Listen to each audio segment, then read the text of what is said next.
Hello friends, welcome to TrendTech Guide. Today I am going to guide you through how to share Google Docs on WhatsApp.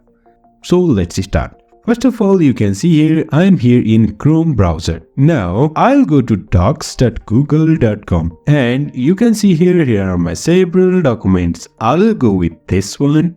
You can see here this is one of my document. Now what I'll do is I'll just click on this share. Before that we need to rename this document. I'll rename this as file demo and save. You can see here this document is saved and I'm here with this dialog box. Over here you can see general access. It is restricted.